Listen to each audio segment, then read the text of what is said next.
number 104 on the master list logical fallacies, the Procrustean fallacy. Is that how you say it? I think so. Procrustean. It's Okay. all about being crusty. Also, keeping up standards, standardization, uniformity, Fordism. So, like, what's interesting for me is it's the Procrustean fallacy, right?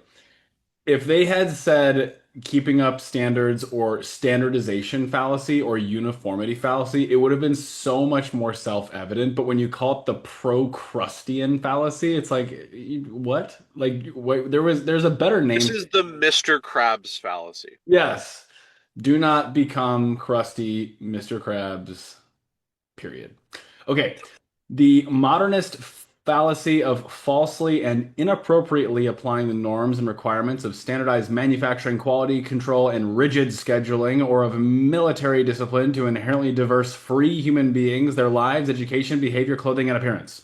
This fallacy often seems to stem from the pathological need of someone in power to place in order their disturbingly free, messy, and disordered universe by restricting others' freedom and insisting on rigid standardization, alphabetization, discipline, uniformity, and objective assessment of everyone under their power.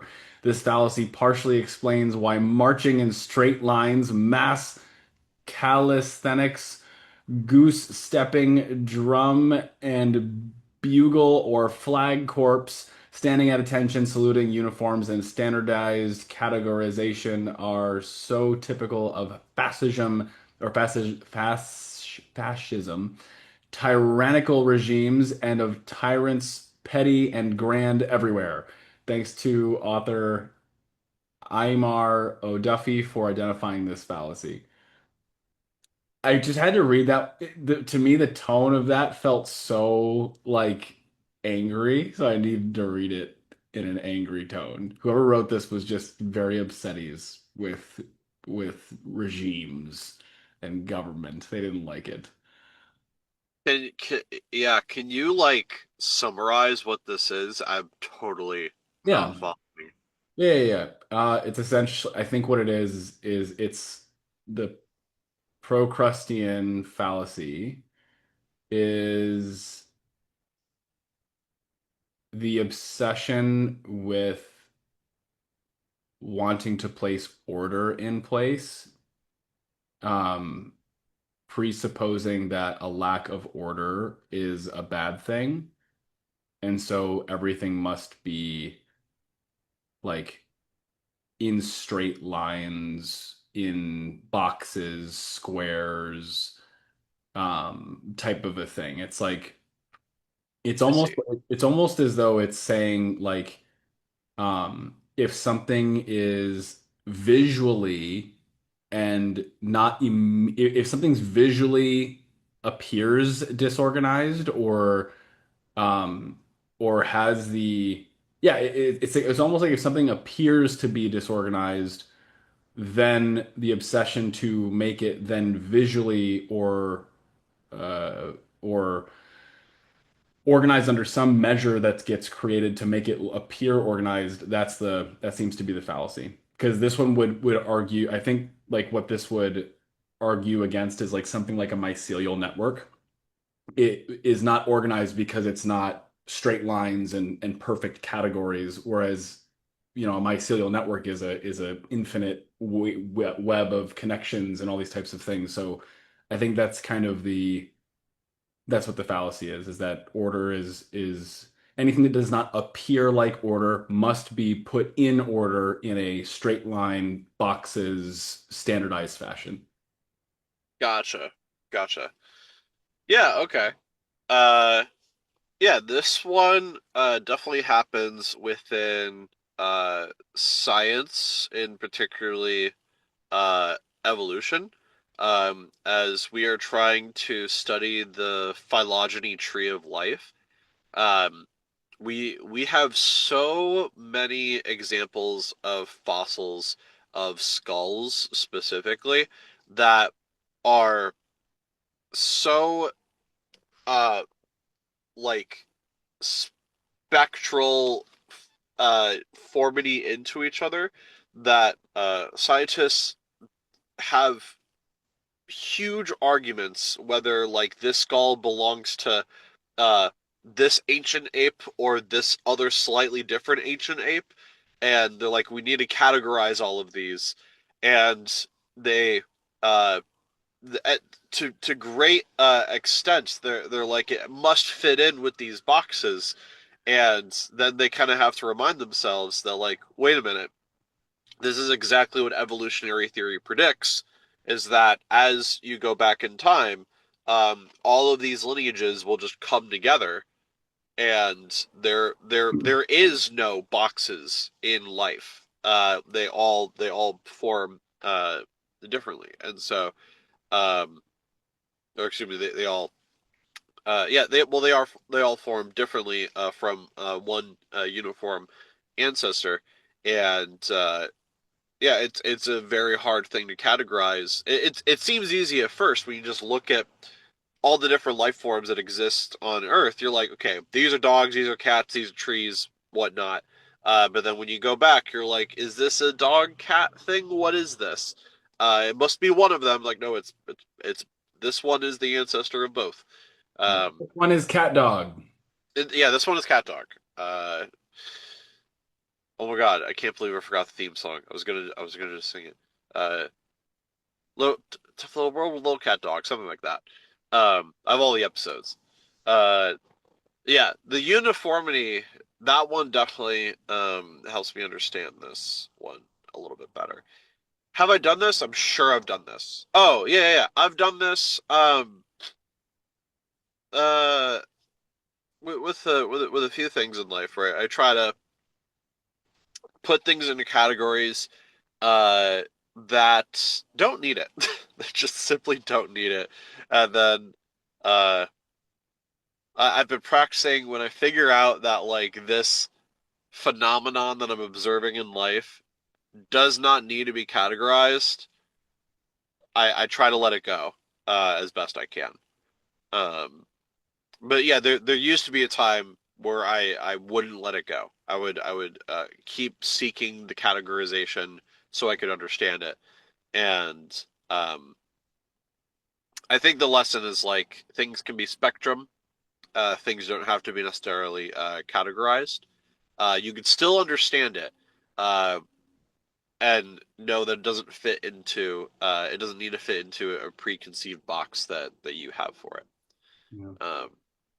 Yeah, so that's my understanding of the Procrustean fallacy for me. Uh, oh, I think I went first on this one. Alan, where have you used this in your life? I think I was much more prone to it during university and shortly thereafter. It was because it's a really, especially in psychology. I don't know about other scientific fields, but like it's heavily encouraged in psychology to standardize everything and to like to place labels on everyone and everything. And so it's like if someone behaves this way, then that means they're bipolar and they need this medication. It's Yeah, like that. but That's that is true in basically all science as well. yeah. So to me, like that's I think so at a time in my life where I was right in university and right after university, I think I would have uh been more obsessed with this because the goal of mine would have been to categorize everyone in certain categories, to then memorize what to give them, to then put them into boxes and whatnot. However, now increasingly so, I've been making a change.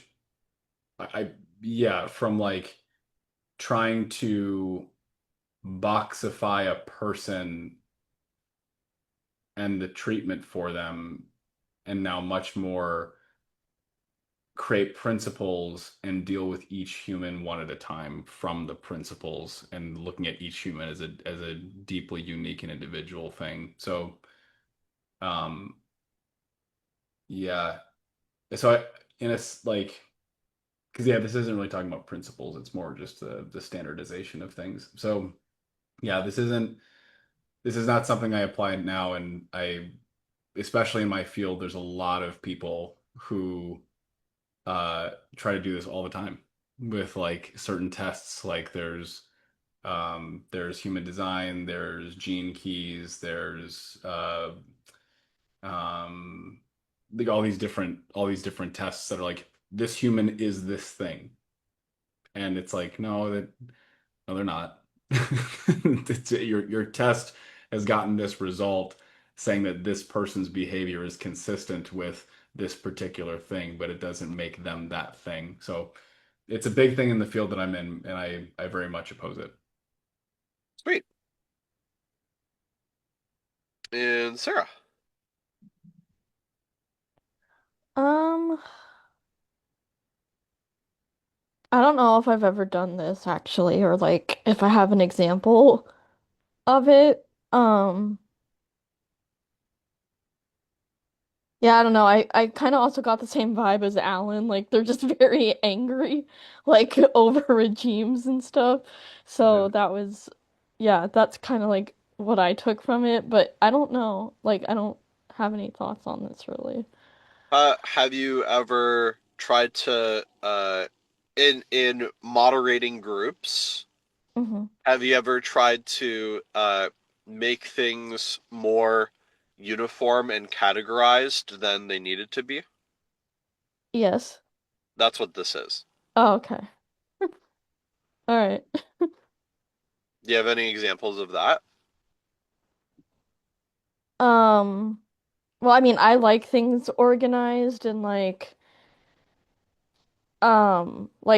I like having things like be for that specific topic. So when people like stray away like with the Invader Zim servers, like we have a general chat that mostly people talk about Invader Zim in that, but we do get a bit off topic. Like there's a whole Hamilton quote thing happening right now. Um, and I'm like, I don't want to be a jerk and like tell people to like keep it on topic because the last time I did that, it didn't go well. Um, but yeah, like I like things very like everything has a purpose, and like when we stray away from that purpose, it makes it difficult for me to moderate. So, Yeah, so I think that's part of the fallacy is the assumption that like because we have these categorized boxes of where people can discuss certain things that like they must be in those because otherwise it's really really bad. And like I just and so that's what this fallacy is pointing out, I think, is that like it doesn't really have there's no reason to think it's automatically bad just because they're not talking about Hamilton in the Hamilton chat. Like, like I think it's fine. So yeah, so this is definitely something that we've all done, at least at some point. I'm glad that we covered this one. One of my So that's one of yeah. my Oh favorite memories of Hamilton quotes is with Kevin Gordon when we would work booths together. oh yeah. So we would do the Cutco booths, and it's long days and long. You're just like standing there waiting for people to walk by and want knives. It's a lot. And so I remember what we would do is if like something would happen, if like someone came by and they did something weird or they had a weird objection and they walked away, him and I would look at each other and go insane because there's that part where King George is like insane. You cheat with the French, now I'm fighting with France and with Spain. That whole bit. So we would look at each other and just say insane, and we'd sing it very loudly, and then we'd move on. And it was one of my favorite memories. Nice. That was awesome. Yes, it was the best. Yay. All right. That is 104, the Procrustean fallacy.